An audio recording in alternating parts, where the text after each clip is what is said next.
What role do you see PC playing in the game industry as we move forward?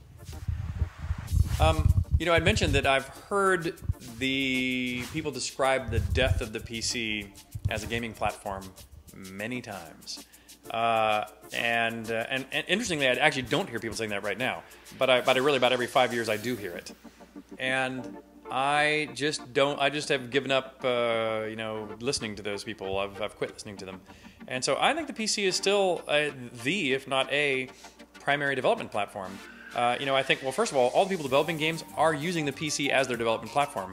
If they're developing for some other platform, they're using an emulator to emulate that other platform on a PC. And so I think PC is still just the natural place for a huge swath of gaming. Now, I kind of break gaming up into two parts. There's gaming where your PC is a portal to another world, where you sit close to the screen and your connections are to people through the internet. In that case, I think the PC is still the best platform. What impact do you think high-end free-to-play games like Hawken, Warface, Planetside 2, and League of Legends will have on the industry? Well, one of the things I love about some of the games you just mentioned, including, for example, League of Legends, which is free to play, but I would really describe it as free to try. Meaning, you can play for free, but if you really want to unlock with any reasonable amount of time a lot of the classes that they expose to you, often briefly for free, you really need to pay them. But in my mind, the reason why it works from even a hardcore gamer standpoint is because it feels like a fair handshake. These guys have put a lot of effort in developing each one of these new classes, and for them to charge you $5 to unlock a new class doesn't seem unreasonable.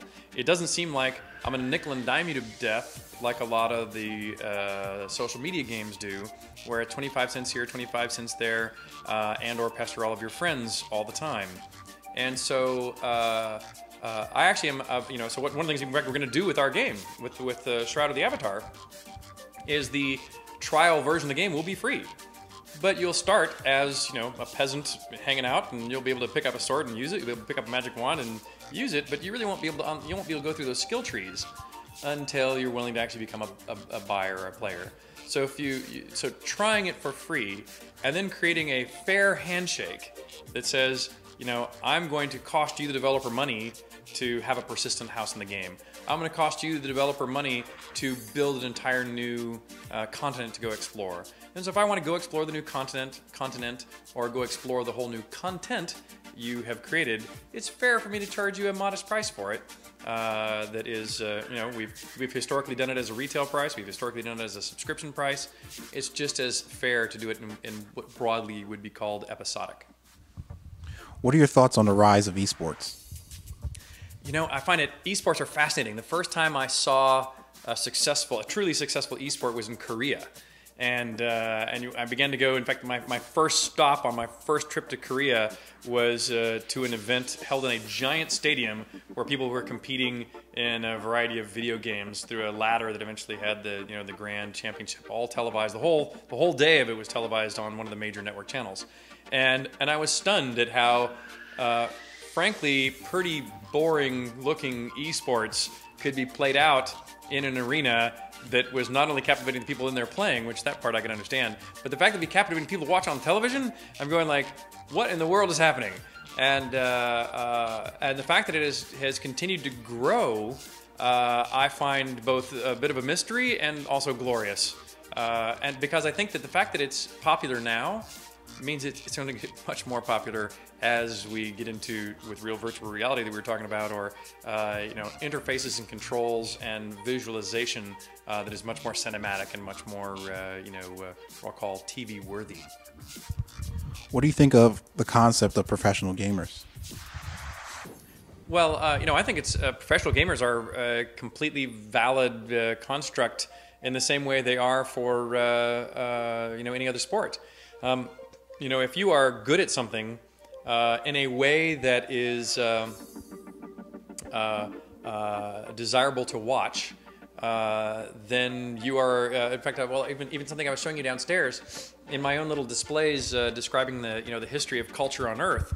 The skill of making a spear point, which became good art because it showed that you were doing something skillfully, is fundamentally the same reason people like a good painting, is fundamentally the same reason people like watching a chess game played well, is fundamentally the same reason they like to watch a good potter or a good archer who shoot bullseyes. It's because you know they've had to work and practice, and it is a skill that is beyond what most of us can do, that proves that they're at the pinnacle of some specific craft or profession.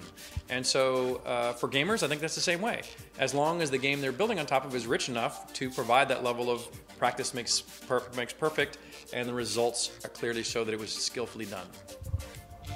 What impact can a successful esport game have on the title?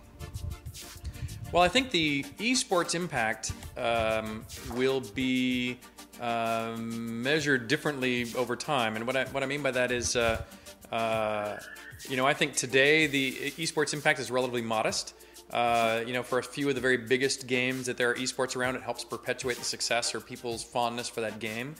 But until we get esports so popular they become televised on G4 with some regularity, I still think that impact will be sort of as a supporting cast member rather than nearly the strength it is in football, basketball, and what I'll call physical sports, where the professional players and endorsements of professional players hold true sway in the sales of the real item in real sports, and I don't think we're there yet with esports, but I would imagine the next 5 or 10 years we'll get there.